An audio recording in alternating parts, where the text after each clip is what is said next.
Hello again. You are listening to another episode of Till the Bottom. Today we dive into the age-old nature versus nurture debate. Humoring us in this discussion, we have Dr. Uddipta Biswas. Udi is a biologist in the Dresden University of Technology, studying the microscopic details on formation of sex gametes, aka eggs and sperm cells. In this episode, we ponder if hypothetically any individual can be nurtured into becoming a genius like Euler, Einstein, or Mozart.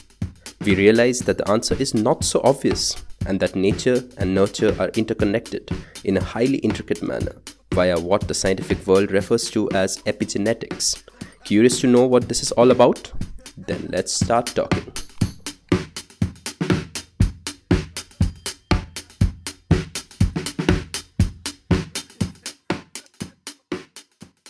Hello everyone, welcome to another episode of Till the Bottom. As always, we are your hosts Nacho and Mitra, and today we have with us Uddipta Biswas, or rather Udi. I'm glad you had to introduce him because I would have totally butchered his name. Yeah. So I guess today we just hit it off right away by suggesting a thought experiment. Suppose there are two different people, one with obvious innate powers of abstraction and some sort of a mathematical ability, and then on the other hand you have another person who does not have any obvious like a person that struggles with mathematics. Struggles with mathematics in general, and now it comes down to what kind of training these two get. Is there a possibility that we give both of them the appropriate amount of training to reach the same level of mathematical genius? Well, I think it depends like where you were taking us like this like the genius is from, like in which level, for example, and so on. And for me it is always like like the time, like for example, like this mathematical genius having this ability to perform like at a certain level, and at the same age group, for example, you take and train them. So I don't think it's possible in each and every like age level, let's say. So for instance, I mean, another way to put this in a more, I think crass way is, if I had been properly taught as a kid, could I have become a Gauss, an Euler, a Ramanujan? Is that possible? Do you think that's feasible? Or how close would I think of another way just to couch the question, or another way to talk about this issue would be: is there any amount of nurture that can balance out anything that you might ascribe to nature in terms of skills? Like absolutely, I think like it's both of them as like go like hand in hand as such, right? I mean, you cannot, for example, like as speaking the cellular level, let's say, you cannot have a gene like which is in the prokaryotes or in the lower organism, let's say, and being able to let's say like make it in the human cells. So there's a certain amount of genetic or the proteins that are present, and the point is like how they're performing. So you can train them, I think, as a nature by nurturing them. So you are saying that both the examples that we have, they essentially have the same genes, yes, which are being expressed into proteins at different level. Exactly. And that is the only thing that is leading to a certain amount of genius, or not. Just one clarification there. By the same genes, you don't mean the same alleles, right? Not exactly the same genetic. So that's the thing, right? The same allele, like this. For me, like that's even like more complicated in that sense when you talk about like allele as such.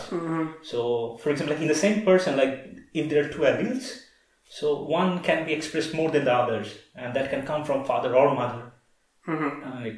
So I just don't want us to get ahead of ourselves a little bit. So I think we can revisit the basics of genetics quickly, because we already introduced these terms, like allele, and possibly you need to kind of backtrack a little bit to explain what's an allele.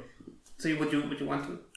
Yeah, I can just wrap up like in a very few words as such, like for the layman version actually. So, I mean, like, we are all, I mean, like, everybody actually now knows about DNA. So, DNA, then it translates to RNA, and then to protein. And now, for example, like, each and every protein is acting in different cell type. For example, like, either it is a brain cell or it is a liver cell. And the point is, like, which protein is present in which cells and how these are made and so on. And now... So the magic of the proteins is that those are the molecular entities that actually do the work, right? So the genome can be seen as a... The thing is that every metaphor gets outdated all the time. Yeah. So that's it's.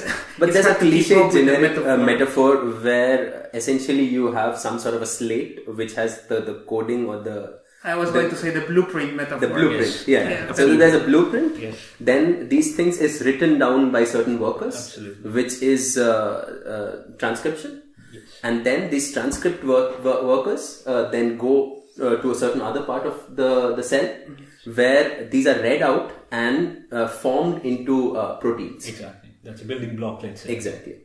So gene is... whatever is written in the gene gets translated into a certain characteristic or a trait, which is a result of the proteins. Yes, exactly. Yes. Yeah, Exactly. the gene contains information to build up a protein, and these proteins have very specific tasks. Yes. Well, sometimes a range of tasks, depends on which particular protein you're talking about. It's difficult because it gets more and more complicated. Every neat way that you choose to explain it. Yeah, and also like just for example, like in the funny side of it, right? And like when you say like which proteins and how it works as such, like to make it even more, let's say, interactive in that sense, right? The DNA, for example, like it's everywhere, but your, for example, like, I don't know, like it's appropriate to say, like the balls are making a different protein than your brain. Yeah. Yeah. So that Exactly. we're gonna get to that, right? Yeah, I mean, right. I don't know, probably we can get into these little details already. So just, there are two broad categorizations of the cells in your body. One of them is like the sexual cells, like the sperm and the egg. Right. And every other cell in your body falls into the categorization of so-called somatic cells, right? Yes. And we, obviously, I mean, this is no big news that there are many different kinds of cells in your body. But the curious thing is that at their origin, they are pretty much kind of the same. Yes, and that is actually like, for example, like where I work, and then we always start, let's say, it's in a funny way, let's say, like which is important, which cell is the most important in our life as such. So I always come with, because I work with the oocytes and sperms, and therefore like, those are the most important. Like unless like they fertilize, there is no point of having, let's say, brains. So. How does it happen? How does it happen that we have so many different types of cells and all of them actually happen to have exactly the same genetic code? It's amazing, right? I mean, that's the whole point. I mean, like when, like we have, let's say, like two sets of DNA, right? One is from mother, one is from father, and they come together and they completely give rise to different sorts of, I mean, cells, different sort of cells, and like how they form an organ and so on. But that's the whole thing is the gene or let's say like DNA as such are the same. So how like one gene is expressed more in later part of your life. For example, you are combating with for an infection. So for example, like you have like certain amount of genes which are expressed there only, but not somewhere else. So that's the most fascinating, like how, for example, like it's expressed in certain cells than others. And that's always that's a part that is really fascinating. I just want to take another moment of a little bit of a pause to highlight that thing because it might seem very counterintuitive for somebody that probably doesn't have like a large, let's say, knowledge about cell biology. Absolutely. So that despite the fact that every cell in your body has exactly the same genetic code, they differentiate into many different types of cells, and that it's due to information that is not explicitly written in the genetic code, right? So there are things. So it's like a orchestrated back and forth between the information that is in the genes and other factors that come and attach themselves either to the genes or to something that is called the chromatin, right? Exactly. I don't know if you want to elaborate on that. I mean, like that's when we talk about the DNA. So I mean, like let's say like it's a physical state as such. So DNA is as people know, like this huge DNA like in our genome, as genome as such. So it is like we can travel like back and forth to moon actually with that kind of thread, let's say. So it's such a huge thing. And such a huge DNA actually gets compacted in a way that it fits in a very tiny space. The nucleus. And that's a chromatin like where it comes. And again, there is another level of compaction which forms the chromosome as such. And these chromosomes are what we as know, like this, I think like people has already seen that, these X-shaped chromosomes. And that's which all we know, that's a chromosome. But these are all the DNA compacted as such. Yeah. So in a human cell, for instance, if we extend the DNA, it goes up to about 200 centimeters. And that's all compacted into less than a micrometer. And you have, what, a trillion cells in your body or something like that? Each one of them has that. So just imagine a rope just wounded together, like crazily wounded together and really densely compacted. So how does the person who's the molecule that is reading the gene getting access to this extremely dense package? This is one of those mind-blowing facts that you never really get over. Yeah. People say actually like the more you know, the less you understand. Yeah. It's such a complicated. It's really amazing to have a trillion cells in your body, each one with a linear structure. That's how people how to picture DNA. It's just this double helix that if you extend it, it's equal to around 2 meters, and each one of them has this super ultra compacted chain of DNA into a tiny space. And that is very important. That is very important. Yeah. That's what I want to get. Yeah, exactly. Why is it so important? Why is it so important that, well, first of all, obviously, because we need to economize space. Obviously, that's the thing. But there are many other reasons why that's important. Why that linear strand of DNA has to be assembled into this very complicated three-dimensional structure. Yes. I mean, like one way, like I think, like we can put it, for example, me, like when I go to India, for example, like it's all fine. Like I walk along like as a complete straight posture. Like when you go to bed, like if it's cold, like we crawl down, right? So that is the point. Like at different circumstances, I behave differently, and that's like how, for example, like each cells gives rise to this environment where some of the regions are compacted more than the others as such. And that helps a lot actually. Then, for example, like if it is too compacted, so as we discussed actually like earlier, right? So DNA makes RNA, RNA makes protein. So now these two RNA, so there has to, what is called a transcription. So it has to be done in an open area. So if it's too compacted, it's not. Now the point is like if in a different cells, so different regions are compacted differently, and therefore, like, which is open region, so these RNA are made, and therefore they behave differently. Yeah, that might be a little bit hard to imagine for those persons that are just listening to this, right? Because it's hard to explain to us exactly how this three-dimensional geometrical structure looks like. But basically, what I gather from what you say and from what I know is that you have this very tightly compacted, wounded-up DNA in this chromosome, and whenever a particular gene or set of genes needs to be expressed, they kind of loop out from this three-dimensional structure. That's one possibility. So they become somehow more exposed, so that the transcription factors and these other proteins that do the job of transcribing the information in the genome can have easy access to these genes. And that's happening in a very dynamic fashion all the time. Absolutely. And that's also a reason why it's important to have this complicated three-dimensional structure, because it also serves to orchestrate, for instance, the development of an embryo and the expression, because things need to happen in a very well-coordinated manner. It's not about, we need to build a stomach and a liver and an eye and a brain. So we just send an army of proteins to copy all the structures, and then somehow this thing will be magically assembled. Things need to happen in a very strict sequence. Obviously, there's a level of flexibility. In a timely fashion. Sorry? In a timely fashion also, right? Yeah. Like when you say, right, I'm like to people like who are not too much into the biology, and let's say like when I'm like that, it's like a little bit off topic in the sense like about philosophy and so, like when we say all these things like we are made differently and everything is fine, like, but when you, from the fertilization to like what we are now, it happens in birds, in reptiles and so on, right? And the same way as like how the embryo is developed. So for example, like we don't have wings as such, but we have hands, and like the structure wise it's all the same. Yeah, the genes. So we share a lot of, let's say, groups of very basic groups of genes with essentially every creature, right? Like there's Hox genes, right? Yes. Which are the ones that are in charge of building the essential body plan. Yes, limbs for the exactly. It's again one of those mind-blowing facts that you'll never really get over. Yes.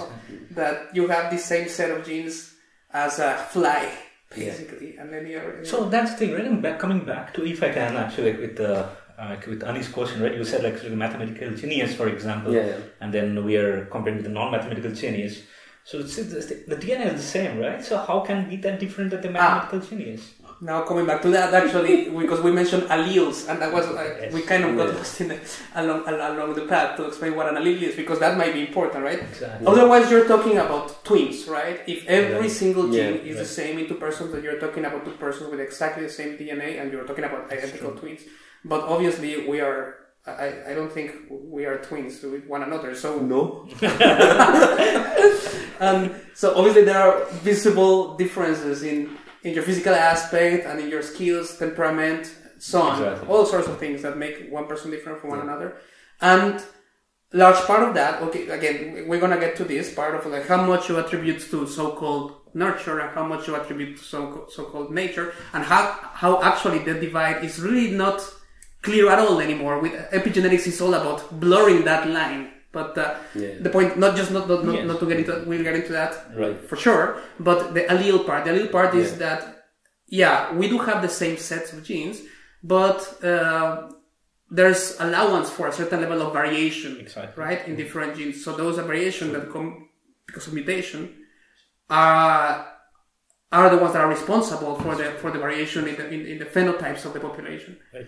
So when now connecting that back to the thought experiment, so you have an Euler or a Gauss or a Ramanujan, and you have Ignacio Gonzalez and Neruda Mitra, and one of the reasons why we're different and probably we don't have the same level of mathematical skill might be because we have different alleles, and that's contributes in some part. And the thought experiment probably is channeled towards answering, how much? Exactly. So that's the thing. Like, then how much you mean? So these two are actually contribute. Like, how much when you say like it can be genetic as such or the nurture as such, right? And like when you tell like the other night actually I was watching the Steve Jones, and then he was giving a lecture on nurture and nature as such, and then he pointed out, for example, like as a between a difference. I'm like, we're not talking actually like allele as such, but let's say organism or like sex difference, like male and female as such.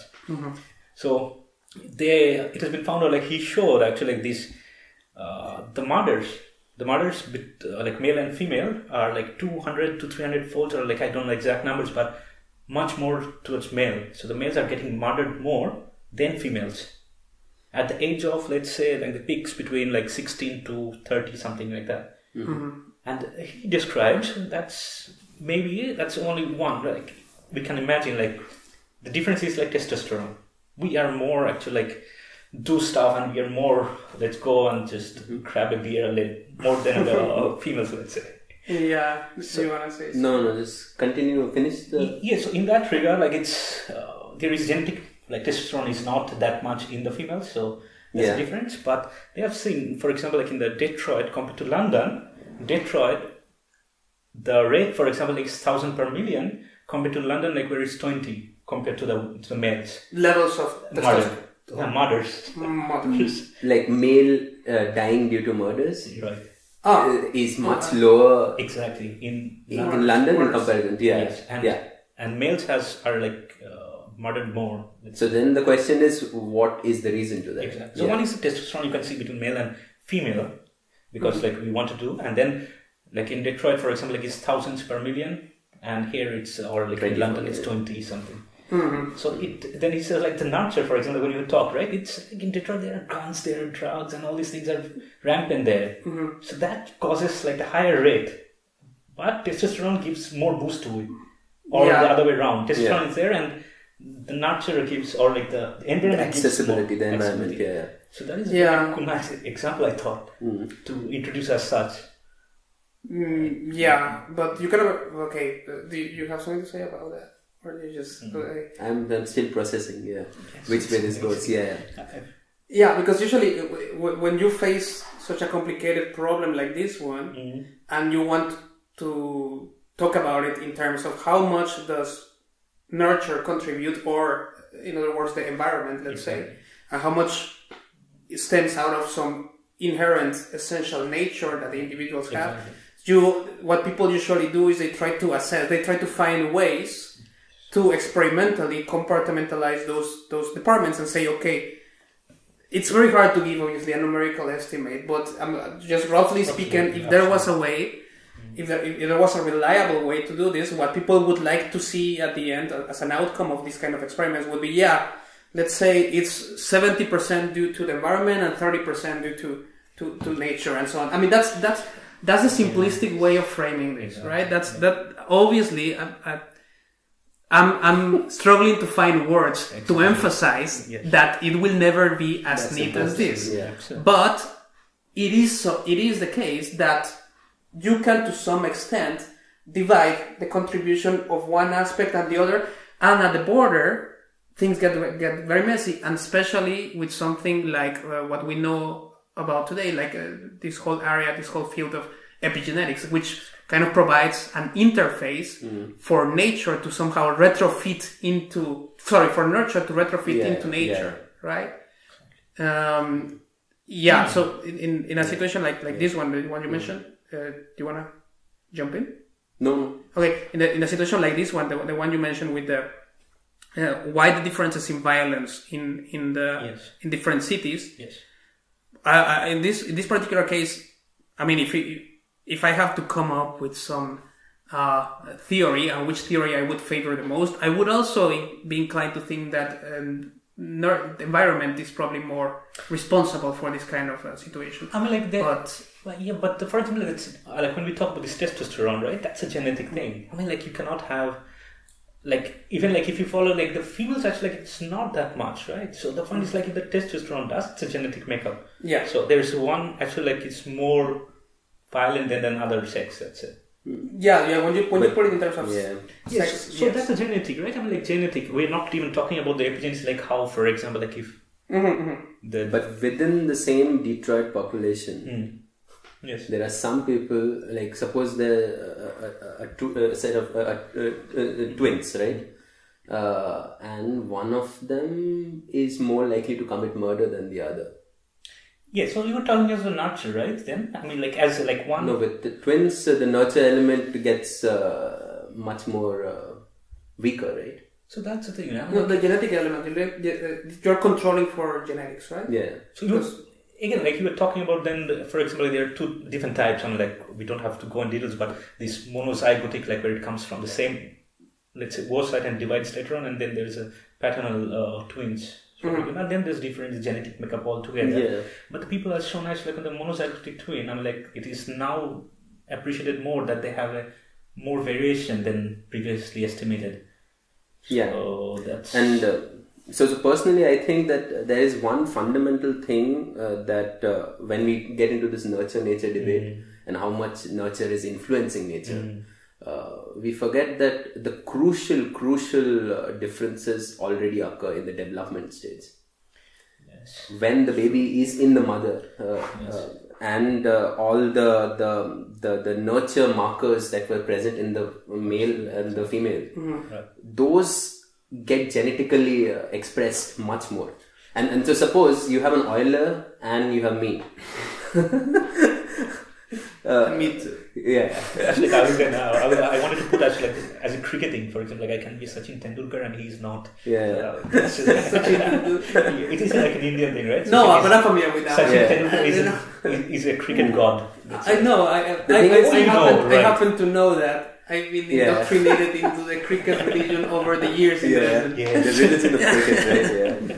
But anyways, so the thing is, maybe there is the genetics that we talk about that is shaping the development of the brain and my organs.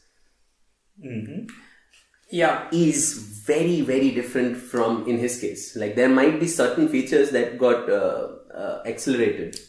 Absolutely. Yeah.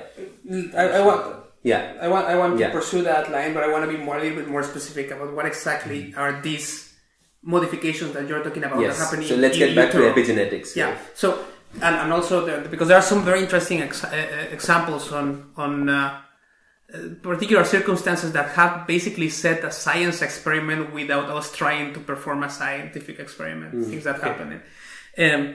Anyway, so the situation is this: so during embryologic development, the embryo in the utero is exposed to the environment in the utero, right? And there are many, as the embryo starts developing, starts building the organs, starts, like laying down the body plan, etc. The genes start expressing in a certain particular sequence and so on. There are all sorts of molecules that are surrounding the genome. And these molecules, some of them might interact with the genome, with the chromatin in particular. And there are different molecules that interact differently with the chromatin and perform what we call epigenetic modifications. And they might be, there are of different types. So the ones we know about, and you please correct me if I'm wrong, because this is not my area, and I'm just kind of parroting whatever I've read about the topic. So you have the most stable one that we know of is methylation. Right. And this happens directly in the DNA molecule. I think it's in the cytosine base pairs, if I'm correct. Yes, right, exactly. Yeah, I think it's in the cytosine base pairs. And you have these little molecules, methyl, these CH3 molecules that come and attach very robustly. They form a covalent bond with the cytosine base pairs. And they are very robust, and because they are very robust, those are the most likely that can even be transmitted transgenerationally. Okay, so if I can interrupt. So, interrupt me, please. Yes. So, I mean, I you went way too detailed there. Yeah, but you want to go further in? Yeah. Yeah, exactly. Yeah. So, if it is like, if you tell like... And if you please promise to talk about the other epigenetic modifications, Yeah, I mean, like when we talk about this, like DNA itself, like getting people call it like modified, and like modified bases as such, and then it happens also like there are the proteins which, for example, like as we spoke earlier, right? The compaction. So the compaction is done by this protein like called octamer, these nucleosomes and histones as such, and then it's also get methylated. And then, for example, like when we talk about this, like they are compacted and they're not compacted, so there is an also called acetylation as such, and then it helps to transcribe at that level, like where it is open, like we will call it like euchromatin. Yeah. So and then we were talking about this transgenerational, and that is just to be clear, a point there. So because these are different epigenetic modifications, but you can also kind of categorize them into different sets. Right. One of them, the one I spoke about, the methylation happens on the DNA, right? Yes. And these ones, that the acetylation, phosphorylation, etc., can do not happen directly on the DNA molecule, but in another component of the chromatin, which is these sets of proteins that take care of compacting the DNA into this complex three-dimensional structure. Right. There you have these histones that have these little tails, and these little tails can also get modified epigenetically with different molecules. I just want to make a distinction between those that happen on the DNA molecule and those that happen in other components that make up the chromatin. Yeah. And now transgenerational thingy. Yeah, those as an epigenetic as such, like people already like argue about like this Darwinism and this evolution point and so on, and like epigenetic is very tightly bound to those Lamarckism, for example, like when we call this nurture actually creates the trait, and then this transgenerational inheritance, right? So this Lamarckism. Yeah, can you? But maybe just giving an example on how epigenetics can be passed on generations. So they did the experiment on mice, for instance, and where they got the smell from fruits, and every time they would smell that fruit, they would get an electric shock, right? So they generated a tactic to overcome a means, because getting the smell of fruit is very attractive to them. So because they are by nature going to go and try to eat of that fruit, but because now they are getting this response to it, where they are getting an electric shock for it, they hesitate. Yeah, they hesitate, and they now have an extreme sensory response to it. which is basically essentially boils down to they get these receptors in the neurons, which are getting overexpressed, which makes them sensitive to it. This is all like very nicely understood. These kind of experiments have been And this done. methylation, what happens? I am not sure about that. I think so. Is it's something to do with learning by fear or something? Yeah. Okay, go on. But the thing is, but the whole point here is, of course, they have developed a tactic to avoid this response of getting the smell and trying to avoid it because of their sensory revulsion that they have created. The interesting thing is now when they go down 2 generations, now when they have their babies and they have their babies, they also express the same sensory receptors in the same way, so that they are also having that fear, even though they have had no nurture from the male. Yes. So there's I do not like this nurture. I mean, like you are actually like providing an environment to get it evolved in that sense, right? Yes. So The whole point here is that they have had no physical contact with the father absolutely. to get the information passed on. But the thing is, Or the trauma passed on. But So one they can have been evolved somewhere else, completely else. Yes. And they have not gone through the similar conditioning as the mice. The aspects to extract from this is that it happens exclusively through the motor line, and that this fear towards this stimulus, which corresponds to being exposed to the smell of fruits, is a form of learning that gets passed down the generations through the motor line. So you'll argue that this is genetic, but no, this is something that came out of conditioning, but passed on from the father down the generations. And the missing link is that epigenetic marking that happens in the brain, because the genes don't change at all. So that's the thing, right? How can we tell that? Like sometimes like it can be like it's a genetic itself, like there can be a random mutation happening at certain level, right? And then just those are getting passed on. So that is more complicated in that sense, right?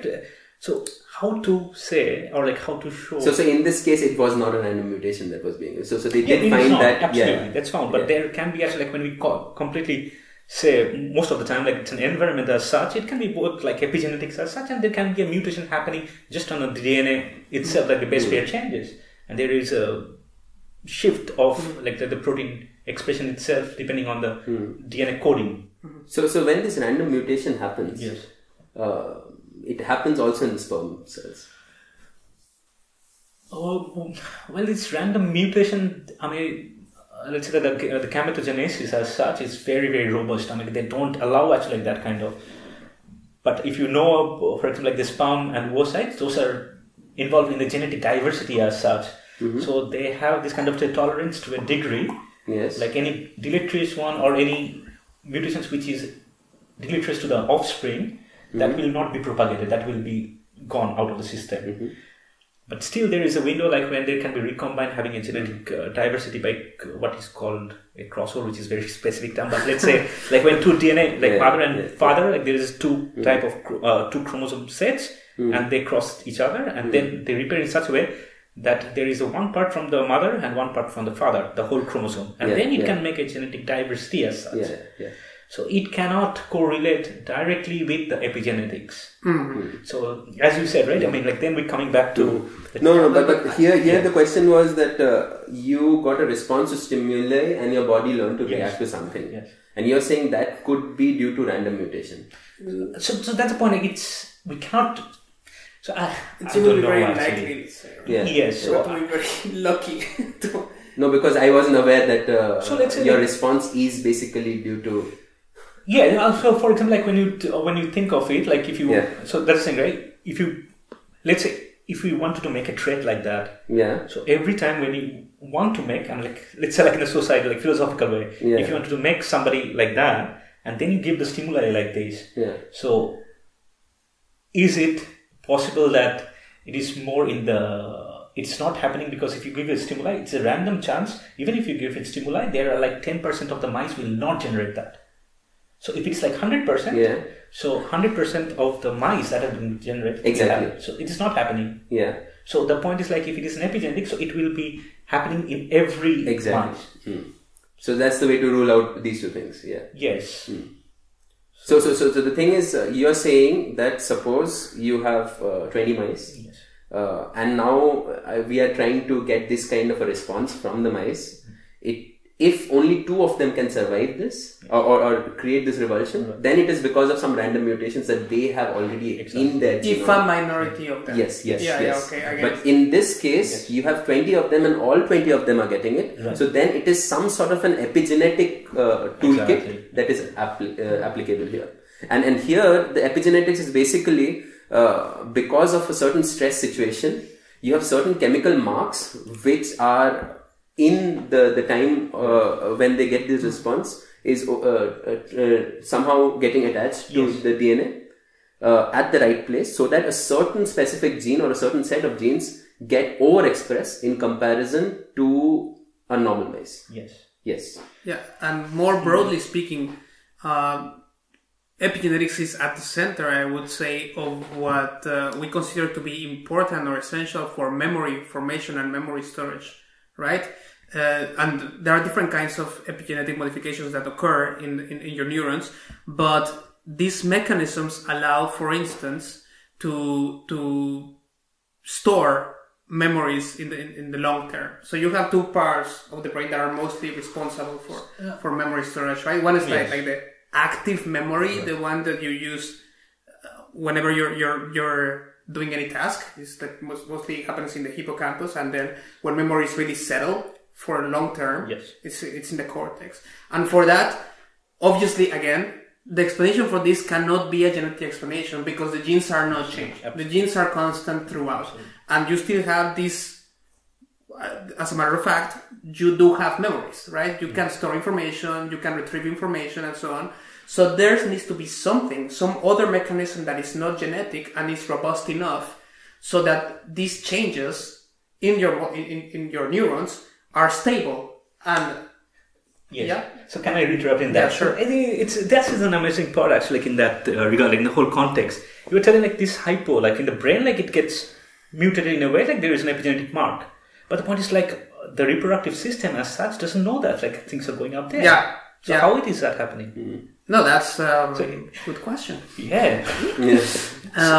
But there, for example, like in that, so there has to be some mechanism to retrofit that into the sexual, the gametes, the sexual cells. Yeah. And I'm ignorant about it. I don't know what's the pathway to do that.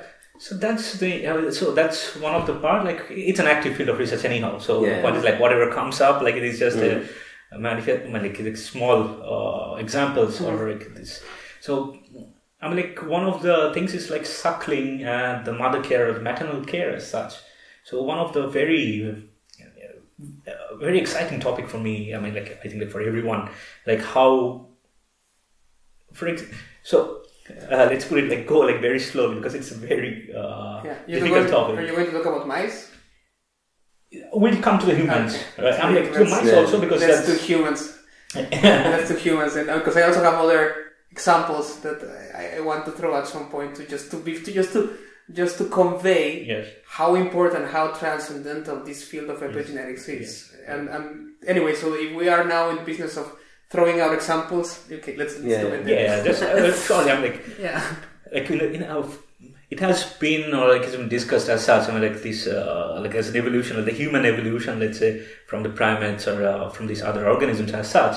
Like how, for example, like we conceive. I mean, like there are like fertilization happening between the oocytes and the sperm, let's say outside the body, and then there is a time point, for example, like the evolution comes, and that is one of the very important aspects that people discuss as such, that when the fertilization happens within within the human body, right, as mammals also, like mice. You're talking for instance like fish. Or stuff like that. So the fertilization happens outside, exactly, and then the mice or the mammals as such, and then at that point, like you normally, like we also know, like to make it more interesting, like when, for example, like the kidney is not working or the liver is not working, you put a kidney from other person or like random person, let's say, and there is a rejection. It has not been taken quite easily, let's say, not compatible, and then it gets rejected. But think of the baby, like it is a complete new one. Then how can mother tolerate that?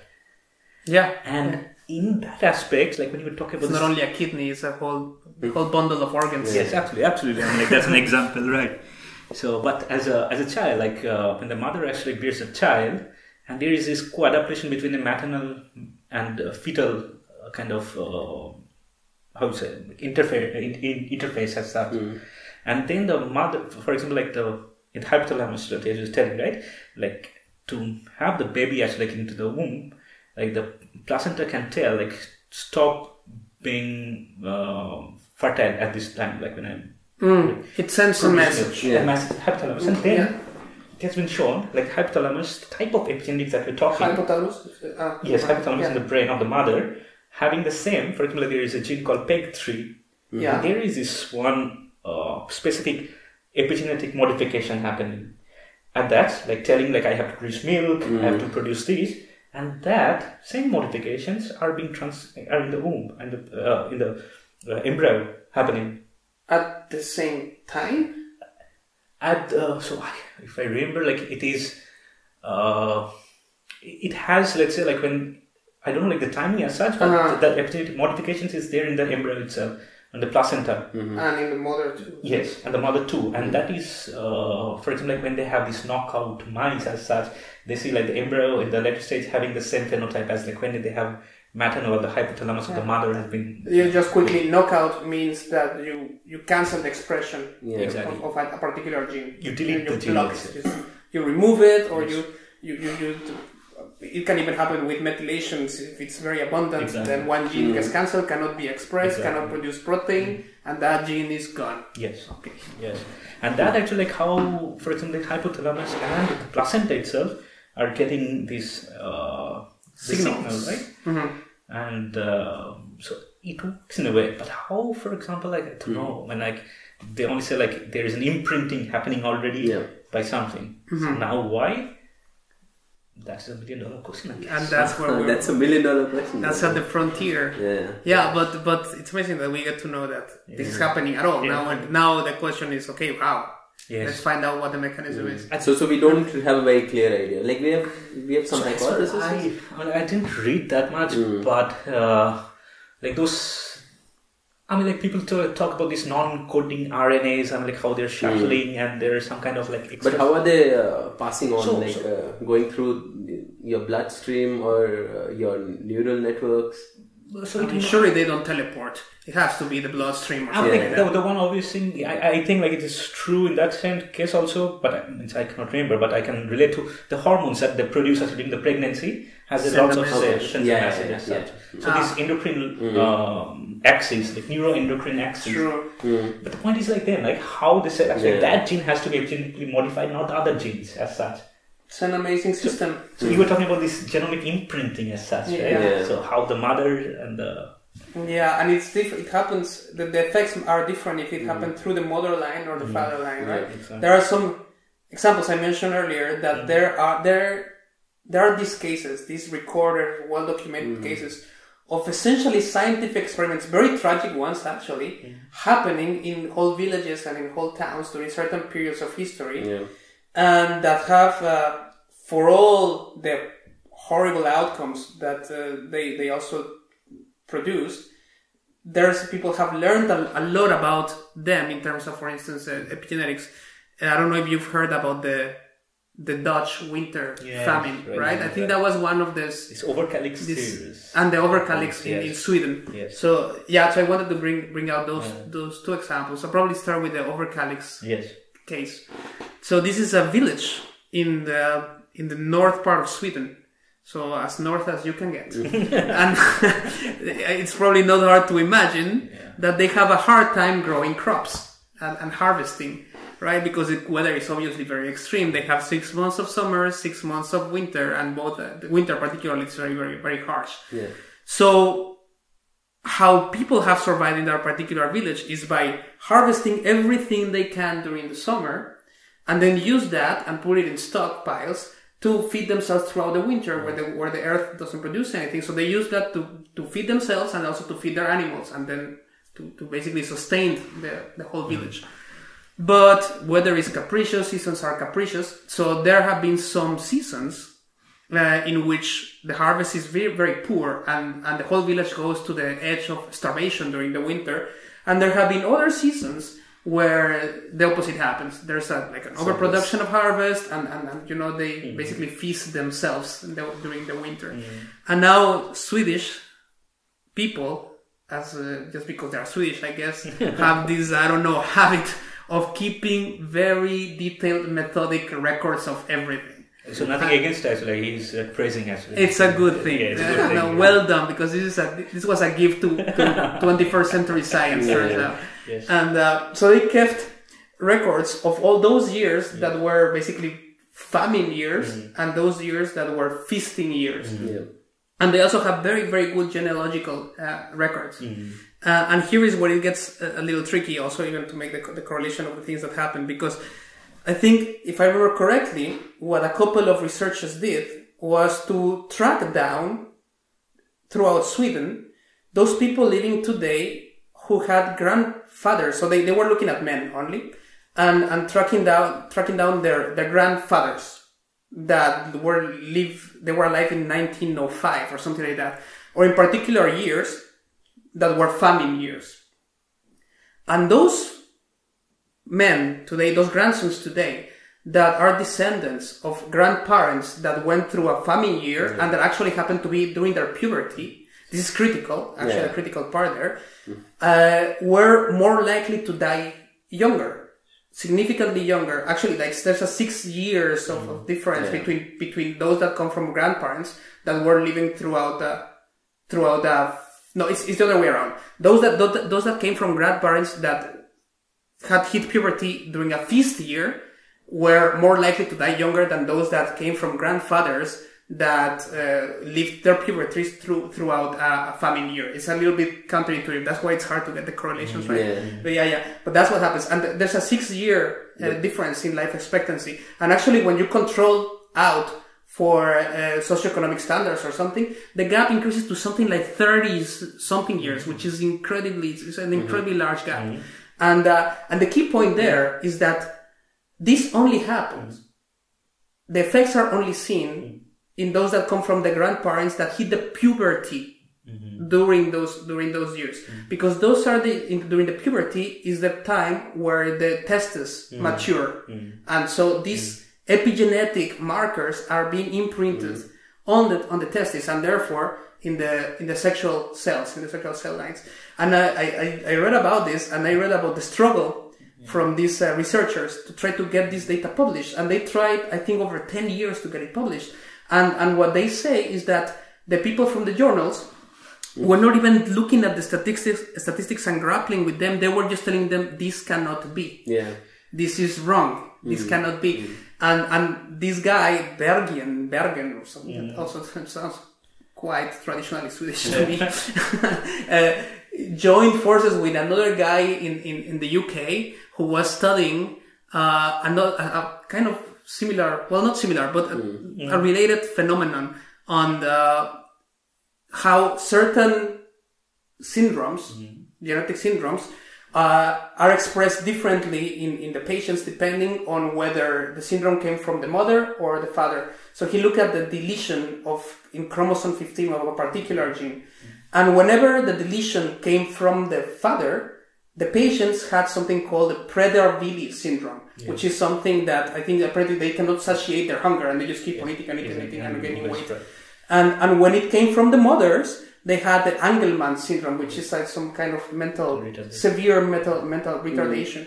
And so there has to be some mechanism that is not genetic that keeps track of, wait, is this coming? Am I getting this kind of information from my mother line or from my father line? And only when they kind of join forces and make the bridges, and they also actually studied the cases of granddaughters and grandmothers in this village, they were able, the community saw, okay, maybe there's something here, and that's one of the amazing stories at the roots. So for women, it should be not the puberty of the grandparents, but when the baby is born, right? Like the baby is I think that's a Dutch. It's the same. It's the same. Okay. So but both. Yes. So because I exactly don't know like the statistics of the Dutch feminists during the time, but as far I remember vaguely, like it was more like in the gestation time, like the first trimester, for example, like having like prenatally, like when you are exposed towards that, it tells like whether you have a coronary disease or something like that. And then in the later part, they don't have a significant difference, but I can't remember like if they died earlier or... Yeah, no, it's this happened. Okay, the context of this is very tragic.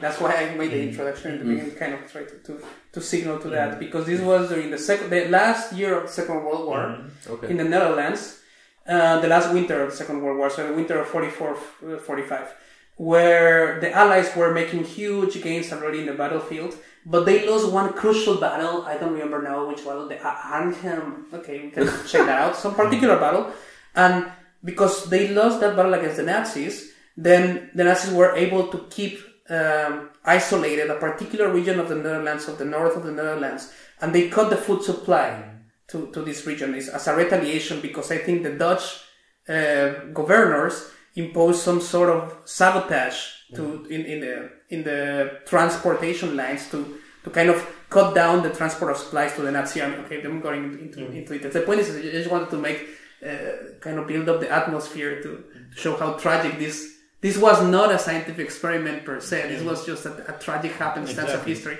Anyway, so during that time, the women that were pregnant would have babies that suffer of certain particular problems, depending on when exactly they were pregnant with respect to this famine. So if they were pregnant, here's where it gets confusing always for me. If they were pregnant, if it happened to be in the first trimester, as you mentioned, right? And that's when the famine hit, then their kids would have a much more likely chance to get a coronary disease, and also obesity or so. I think the key point to mention with respect to this is, in males, the sperm cells are constantly being produced. In case of women, all the egg cells are already getting created during the development stage, during the birth, during the first trimester, second trimester. No, so let's put it like on when you go to the oocyte, right? The girl is born, like every oocyte, right, are being already produced. Now they are being developed, like the mature oocyte, and then it gets like fertilized by the sperm, and then it grows.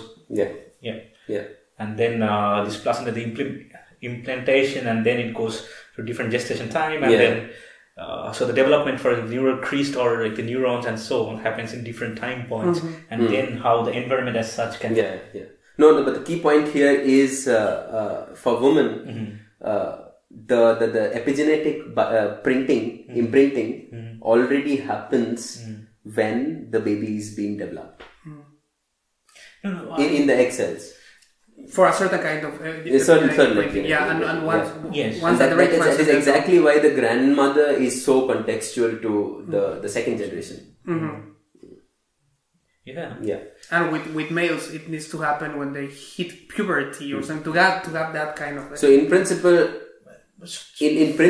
age wise, conditioning wise, from a mother's side, we are going back 25 to 35 years, depending on what your mother's age was when she was born. So your mother's age, at that point of time, the nurture. I think I exactly don't know, but it might be happen the embryo itself can be male or female, so it doesn't matter. So for example, either male or female can have that coronary disease. Now the point is when they are of course in both directions. But the point is as we're telling, right? The females might be more prone. I don't know, if you can do it more prone, but having this genetic imprinting more profound, in one way or the other. Because if you, that's an active field of research, and then we are actually I'm working with some model where we say how good is the egg? The egg is good, it can fertilize, but how good? For example, what do you mean by how good? Yeah, what do you mean by how good? Yes, so that's a point.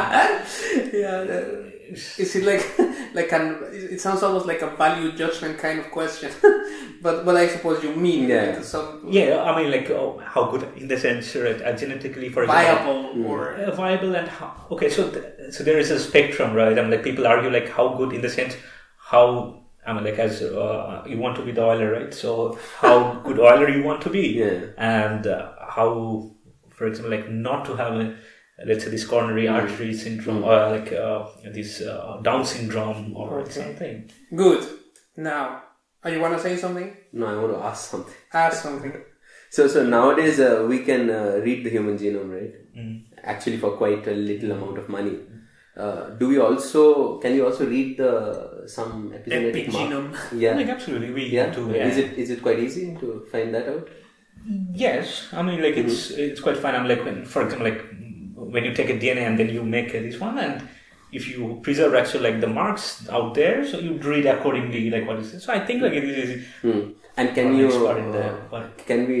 how much can we engineer the epigenome of, say, like you have egg cells which are being stored for... I wanted to go to that direction. Kind of. I wanted to say something. So these days there's also a prevalent situation that is cropping up where women are storing their eggs, right? Yeah. So in principle that genome is being stored out there, right? Is it easy to do site-specific chemical marking on the genome? I don't think so. I mean, like, I don't think so in the sense, like, you can select, actually, if they have some, I mean, like, let's say, like, you have 100 oocytes, and because there is a genetic diversity, it might be that. So you can read it and figure out which is the most viable. Yes, and, yeah, exactly. And, but still, like, because, I mean, like, we have this gene therapy, right? And so it is quite prevalent. And then, like, for example, you can manipulate, for example, like the oocyte we are looking at, like, we inject, like, the pronucleus, whatever, like, DNA I want. I mean, like, that's fine. And we can do that. But the point is, again, the hit and miss, right? I mean, like... Go again? Hit and miss. Hit and miss, so... Hit and miss, So there's just stochastic But CRISPR is more specific with the gene editing. We still haven't reached there, but we are in the right direction. Today there were news. I haven't read the news. With the Chinese government? Some Chinese scientists, kind of, what did they do? I didn't read, but it's related to designer babies, basically. But in principle, it is known that you can edit genes very, very... you can target them easily these days, at least in lower organisms. But I mean, like, sorry. Yeah, go on. But that's the best part, actually. Like, when you tell, actually, like, that's the best part. Yeah. Some people might say that's the scary part. Yeah. Okay. No, go on. I'm saying some people. No, I mean, like, it's a contextual, right? And like how you say, so, like, it is scary or it's not scary, how you use it, right? Okay. Yeah. Because I kind of wanted to get in that direction. Right. Do you want to say something before? Yeah, I want to take a pause. Okay, we make a pause and we come back and we explore that direction. Yes. So we are back from the break, and before we dive into talking about the ethics of basically manipulating genome, it is very important to probably just talk briefly about CRISPR, because that has just revolutionized the thought process on how quickly we will be there. And that's a good gateway towards genetic engineering at every level, basically. So maybe can you briefly just in essence, what does CRISPR do? Yeah, so in the DNA, for example, like if you want to manipulate a certain region, so you make for example, like this RNA, and then it goes, and then the protein cleaves that DNA, and you can modify accordingly whatever you want. You can put a thing, or like, let's say, if you know, like, this gene is important when it gets this epigenetic mark, you can put epigenetic mark there, let's say, which I think is hard anyhow, but manipulate the coding system as such. Like you can. But CRISPR is not involved with epigenetics. No, not the CRISPR as such, but I mean, like, when you... Yes, so the CRISPR is not... Yeah. So in principle, CRISPR, in essence, it is, now we have the chemical toolbox or biochemical toolbox to basically take any form of gene, precisely cut the gene in any place and put in some other alien gene in there. And that's like relatively easy in lower organisms, and in mice it's also been done. Yeah, it has been with quite a robust outcome. Yeah, so in some cases it works, some cases it doesn't. So just to like get every like say aspects of it. For example, like it has been shown also, there might be like, I mean, like it might be like relevant to the ethics part. And when we talk like how could, I mean, like it's a robust system definitely, but people have shown actually like there's some proteins like P53 which actually like involved in cancer. So it is more robust in the p53 deficiency. For example, like it has this DNA repair mechanisms when it has been halted, that it is repairs much faster. So regarding that, there was this one article actually telling there is an aspects of DNA repair and so on, and that it's important actually. Like if you so you're saying that the CRISPR toolbox that we have can repair some parts much more reproducibly than others. No, this is a positive. Let's say. Okay. Let me try to bridge the CRISPR world with the epigenetic world and the ethical world. Yeah. In one swift move, which is cannot be very easy. Well, there is an obvious connection, which is engineering to some degree, right? So CRISPR. I'm not gonna go into the details of the science, but I want to focus on the ethical implications. Let's forget for a moment about how exactly it happens. The point is that you can.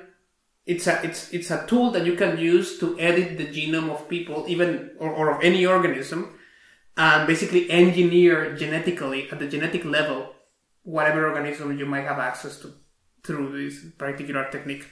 And if you genetically engineer an organism, you can engineer its phenotype, its physical phenotype, its body parts, and so on. And you can also, in principle, engineer behavior to some degree, because there's a genetic contribution to behavior. It gets muddied, it's more complicated because organisms interact with the environment, and as we have been talking about, epigenetics provides some sort of interface between the environment and the genome, and therefore you can also modify behavior. And that's kind of the connecting part. So epigenetic modifications, or even if you want to call it epigenetic engineering, it's not as invasive as CRISPR, because you don't cut parts out of the genome and insert new genes. You modify the genome at a more superficial level, or these other proteins that make up the chromatin, and eventually... and it's much more it can be a very simplistic way, because it could just be just changing the diet. It's behavior. It's actually... Epigenetics has been around us all the time, like whenever you learn something, whenever you consolidate a memory, whenever you train to acquire a new skill, and that granting that skill happens to be stored in your brain, there's some epigenetics happening. It's just we didn't have the name, and we didn't have any idea of how that process We used to call it nurture. We call it nurture or conditioning, right? But epigenetics is basically the missing link there between why conditioning works, why learning works, why all this kind of stuff. Anyway, but as we already talked about previously, it's possible to, for instance, we saw at least superficially examples of how you can pass down certain learned behaviors. The example you gave with the mice that get stunned with an electric shock whenever they are exposed to the smell of a fruit, and that kind of information gets passed down to some generations down the line.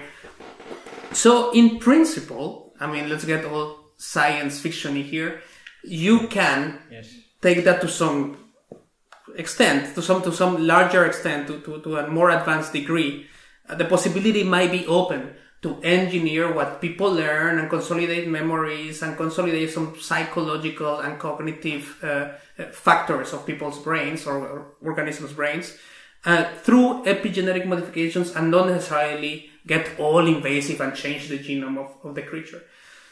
So the ethical question is, shall we do that?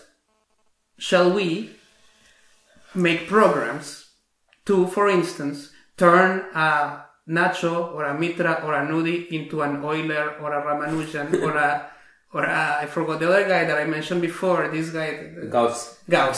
Genau. Exactly, Gauss. Or can I tell, like, the contrary, like, we're telling, like, all the geniuses on the other extreme, right? I mean, like, when he has a Dahmer and other psycho killers, let's say. Whoa, you get into way darker territory. No. Like changing them, epigenetics is changing them into normal beings. No. You don't want to be changing. I went for an army. When you're having a tool, like people do use it, like in a different fashion, like the spectrum, like how it has to be used. So it can have this other effect, right? You want to be Euler or you want to be a psycho killer? Yeah, sure, but in that case, I think the ethical question answers itself, right? I mean, well, I don't know. There might be scenarios when you need a super killer SWAT team to take out a dictator or some shit like that, and then you want, psychopath, a band of, but no, I mean, for the most part, the ethical answer should be no, we don't want that. Yes, exactly. But the thing is, like, that's why I'm getting into that. It's like it's very obvious, like, we don't want that. And then there's a less gray, I mean, it's more gray area, like where we want and we don't want. Exactly. So, how far are you willing to go? Would you want to make everybody intervene so as to equalize the skills of the members of society? Absolutely, I want. I'm like everybody. I'm going to give an equal chance. Let's say, for example, nature, what it gives the genetic gives an equal chance. For example, like every genetic, and then the nature and the environment makes it unequal. So now the point is like the nature as such, like as a physical, like giving a book to read, let's say, to the people like who cannot afford, and like the reading helps in a way, and then, for example, you get this cognitive thing, and then you have let's say a tablet, and then you just have it, and then you are as good as. It's obvious. Yeah. So what you want to say is, I guess, is that environment unequalized things to some degree. Okay, but that is built upon the assumption that nature it's equal throughout. That everybody got the fair share of potential skills to the same level, and that's the claim that I find a little bit problematic. I mean, it's I don't know. What do you think? You think we all have kind of the same potentialities by nature? Are we all Messi's waiting to get trained and then? No, totally. At the top of the. I genuinely feel there is a genetic component, and then there is a large chunk of interconnected web of nurture-nature mixtures.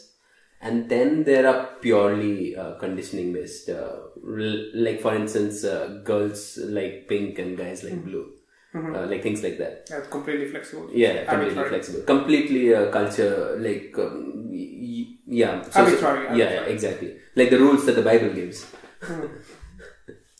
Yeah, I don't know anyway. So yeah, that's the thing. So I think there is an underpinning of genetics that we cannot override. Like if you have, say, a small town where you have 5 entrepreneurs who have pretty much gone through almost the same kind of a nurture, the same kind of a diet, they play in the same playground, they also go to the same school. Their feeling of entrepreneurship, like their knack for entrepreneurship will still scale differently. So I think like Ani, like at that time, like when that's a very philosophical in that sense. Like when you talk about like how like that's not a true environment. Like when we are talking about this epigenetic as such, right? It happens in the interuterine. Now, like if their father, for example, like the monozygotic twin, and we are talking. So you're saying that even if suppose in a hypothetical situation, even if that was equilibrated. Yes, exactly. Even like everything would have been the same. Yeah, I think so. So the variations that are there in the gene, yes, with the same epigenetic markers in all of them, yes. So for the human being that is coming out eventually, and you test them in different skill exams, you'll find them pretty much exactly at the same place. I think so. I think why I'm telling it, because the phenotype is, for example, like in the genetic or the brain perspective, is phenotype is genetic plus environment. Now the point is that genetic you already know like happens, right? The environment is completely we don't know. And this environment, the genetic you are talking about, like everybody is same at one level, like when they're born, right? And then the environment, like what you give them, like conditioning. But I'm talking about the environment, like as a that's what I'm saying, that if the epigenetic markers are also the same. Yes, absolutely. But that I'm just absolutely no. So the same, like all the, of course. No, but think about adopted twin studies, right? Yes.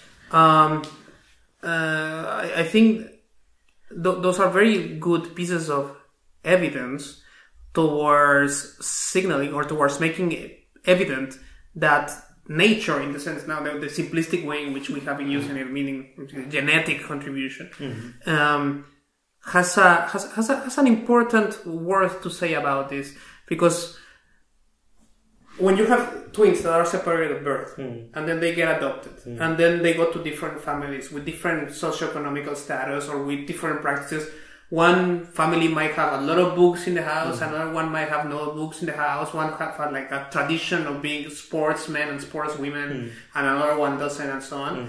And then you look at let's say these families, actually this is documented, have also their own biological kids, right? And they grow up in essentially the same environment. And then you evaluate the twins that grew up separately, and their level of skills across the board are much more similar than with their adoptive, their step siblings. Absolutely. Even though they share the same environment. You can never share exactly just to be super picky here. You cannot ever. I think that's a good way to go. I went the other way to make the same point, but this is much more. You cannot ever say they share exactly the same environment, because obviously that's absolutely impossible. Yeah. But that's also a fact of life in a natural circumstance. What you said. I mean, like that's very obvious thing. Like the genetic help makes a point like towards an environment. Let's say, like I am the best. Let's say.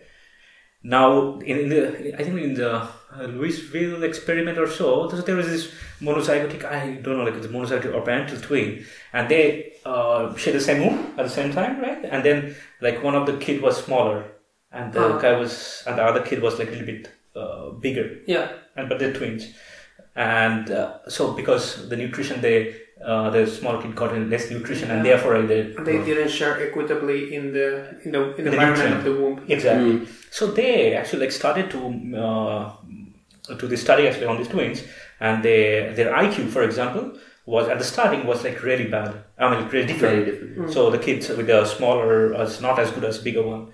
Now the point is like they were being given stimuli, and then over the course of the time, like when they're given stimuli, this smaller kid reached the potential of the higher kid. The higher kid never went actually like more than that. Do you know how old they were? Oh, they were like I exactly don't know the age, but I mean 6 years. Yeah, or 5 years. That's a very good important point. So now what I'm telling is a point like they're born, right? They're born actually like the genetic makeup is almost the same, but the intrauterine or it's different. And the nurture in the uterus was very different. Very different, and they went actually having a different altogether, like it's an IQ starting with. But then when you equalize the stimuli, the kid who is bigger are the same as the kid like at one point. Yeah, that's a very important. Okay, so there are many different details here that are important to highlight and to mention. Yeah. One of them is that equal environment doesn't exist. Exactly. It's so far. Because it can. It's not only that it doesn't exist; it cannot exist. No, that I don't. It cannot exist because I cannot agree to that. No, it cannot exist because random experiences are part of the environment. Unless you are all babies are born in. Unless you're hanging out, locked in arms with your brother or your sister, and go wherever and have exactly the same friends, and go through exactly the same experiences, do the same grades, have the same teachers, read the same books, etc. Yeah. Equal environment can't possibly exist, and now you took it to the extreme, which is even in utero. You're going a bit forward with that claim of equal environment doesn't exist. The inequalities can even start inside the mom's body, and that's a very important thing, as you mentioned. And then you cite this example that so even obvious phenotypical traits like height and size were different at the moment of birth, even though they were twins. And that signals how unequal the environment in terms of, for instance, nutrients and who knows which other epigenetic situations happen there, made the kids be born with different sizes. That's pretty striking. And so differences are obvious, and they're manifested in the phenotype. And then you say, okay, we know that, and now we're going to kind of provide both with the same cognitive training so that they can pair up. And it turns out that they actually pair up. I don't know that particular study, and that's very encouraging and very hopeful. And it's a Louisville experiment. Now, the reason why I asked how old were the kids, it's because this has essentially been carried out in a different context in the US with children from disadvantaged homes, meaning children that grew up in particularly deprived socioeconomical environment. And they get special schooling. It was part of a program, I think in the 80s, 90s, probably even today. I don't remember. Head Start program. And they grab these kids from preschoolers, they are, when they start this program, and they give them particularly intensive education and training so that they can match up the other kids that come from more advantaged backgrounds. And they measure, they do this IQ test, to measure their IQ, and you might have your opinions about IQ tests and so on, but exactly. but they do reveal something about cognitive abilities to some degrees, right? So they do the IQ test, they test the kids before they start this Head Start program, and they test them after they start the Head Start program, and they are preschoolers, so they are like between 4 and 6 and 7, something like that. That's the age span. And they do improve. They do get, their IQ rises because as a consequence of this. Sure. But, here's the but, and here's the big disencouraging but that I find very disheartening, and it's, okay. The but is that IQ, indicators like IQ, are very volatile in a certain time span, in a certain age span. So, and that happens to be from like preschooling, like toddlers, and 6, 7, 8-year-olds. Afterwards, they stabilize, and then they follow. This is something you see with language also. Yeah, they learning language. They till 16 actually. The point is that they follow 6, 7. There's a fundamental. The point is that they track these kids, and they kept on doing periodically IQ tests to track their development, and eventually they kind of settled in a certain value, and the other kids who came from an advantaged background but did not get this head start, this intensive training, intensive exposure to an environment where cognitive abilities are boosted, actually end up doing better, even higher. So that's Absolutely. That's one of these things that it's a very uncomfortable thing. I mean, I don't know what to do with it. What do you do with that? I mean, that for me signals, however painful it is or uncomfortable it is to admit or to realize that, yeah, we cannot all be Messis. We cannot be all Michael Jordans. We cannot all be Einsteins and Eulers and sorry. Yeah. Sorry, should we stop? Let's go home. Let's go to sleep now. And with this note, we end this episode. Have a nice day. No Euler. No such thing. Yeah. So that's why I'm a little bit... I acknowledge environment can do a lot. And no question, epigenetics is evidence of that.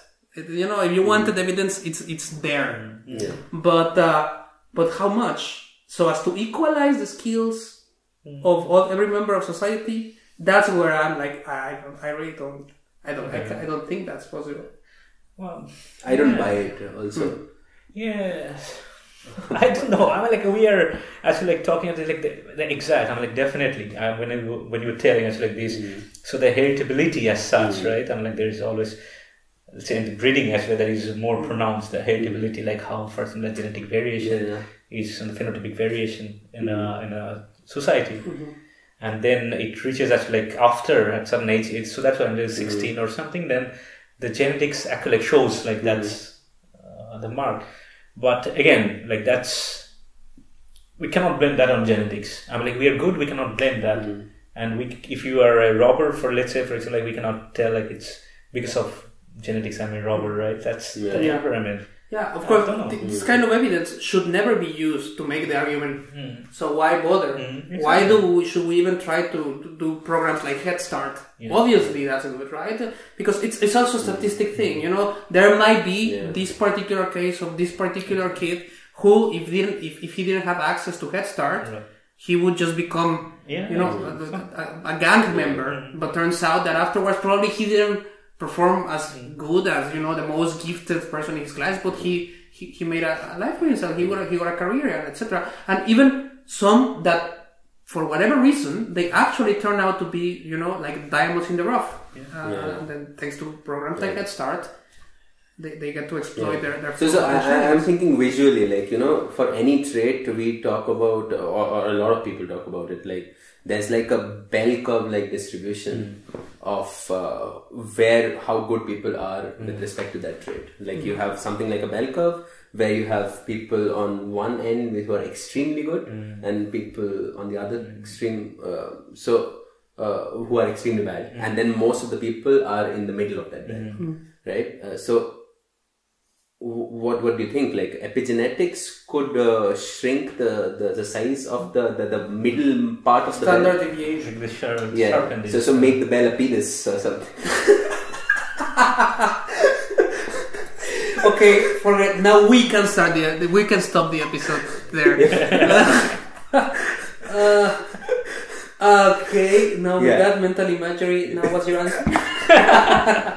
It's all epigenetics. So you're saying that bell curve can be so in your definition or in your ideal worldview, you believe that bell curve society should be shaped can become a giant line. penis. Like everyone can be a single line, or there will still be some variation, right? So I mean, like that's the point, right? When we talk about the genetics, it's not. I mean, like we don't give equal environment, let's say. Yeah. So I mean, like it's pretty hard to give it. Yeah. But we will. And given that fact, I would even. It's a weird thing that given that we can recognize that exactly equal environment, it's impossible, then doesn't that actually become a fact of nature? I mean, that you can never equalize an environment exactly to make the environments of two different persons completely matching in every level. I mean, like we cannot, but no, why not? Yeah, it's just not to try. It's just semantics. Yeah, I mean, it's true, definitely. Like the environment is always different. I mean, like whatever way, like we talk the ideal situations and so on. But the point is, like, we should not actually like put more emphasis on environment than genetics. Absolutely. I mean, like that's two things go hand in hand. I mean, like the example, like what we are telling before, that testosterone and non-testosterone, male and female. I mean, like obviously genetic plays important role, and then we are talking about the genetics as such, like within the same population, like among all of us, or like three of us, let's say, like there is a certain differences. I mean, like, and it is like how we get like epigenetically modified. But the point is, like, we should not. I mean, like standing from this point, I will give an equal opportunity to everyone. Yeah, I mean, we like, should not resent. Yes, and then like we will talk about this ethics, right? How to, if we want to manipulate. I mean, like I will try to manipulate. Actually, like if I want to have an underprivileged people to come to a that's a very manipulation. It's a very loaded word. Yeah. So when you say manipulation, people think about Soviet style social engineering, but you're talking about a benign kind of manipulation, like Head Start programs, or a husband-wife as such. Manipulation happens. So yes. How do we end this? Should we worry now about the time or? No, we should try to just close the discussion. Yeah, on a bright note, but that's gonna be a little bit difficult. I think not. Like the thing is, it is becoming like in my mind, it is really hazy at the moment. Like how much of an influence nurture has on nature, and like it may not have a very significant, like it may not have taken care of everything. But it does take care of some amount of it. So we know to some extent that like if the right kind of nurture is given to everyone, then you are bringing people to a certain sense of ability equality. Yeah. So for example, like this is a very quick example. Like you look at India and look at our physical health. And the amount of how good we are in sports. You have few people who are doing brilliantly, but a lot of us are very lethargic, lazy people. You look at Netherlands, where they are good at every possible sports. For Uruguay football, 3 million people. Yeah. Right so there's clearly something to do with nurture. And this is something that every society can work towards. Like you cannot create everyone to be a Messi, but if you want, you can make everyone a decent footballer. Exactly. Yeah. Or most people. Yeah. So that's the whole idea that I think Udi also agrees with respect to that we can reduce the gaps. Yes. We cannot abolish the gaps, because I do believe genetics plays a role, but we can reduce the gaps. So for me, yes. So for me, also, like as you said, right? I mean, like genetics and like nature and nurture never goes like two separate things, entities. It is all like together. The point is like which has a better hand. Let's say, for example, like going to the potential, it's always like both of them are playing a very important role altogether. And just to close us like with when Ani said us like to become an Euler or mathematical genius or not to mathematical genius as such, you don't have to be genius. It's just like one will help everything. So at least everybody should be doing a basic mathematics. That's where we should aim for. That's why I'm telling you, nurture is very amount of grasping. Some amount of grasping, and that actually like the nurture helps a lot more than genetics as such. Good. Well, I don't know if I can add anything to this. I think it's very much along the same lines. Even though I totally accept, or I'm totally convinced that, nature is not the most egalitarian kind of a thing that we can think about. That's no reason to stop ourselves from coming up with ways in which we can, through some, again, social engineering is such a loaded term, but to create the social platforms and the social programs to give everybody the best opportunity possible. And to, in that sense, kind of, diminish the impact that nature all by itself would probably have if just left unbridled. Mm-hmm. So that's it. Yeah. I think that's it for today. So we can end by just saying that the variability in any given skill set does not have to be a bell curve. No, it can also be. Okay. No, that's it now. That's how we end this. Cheers. Bye. See you.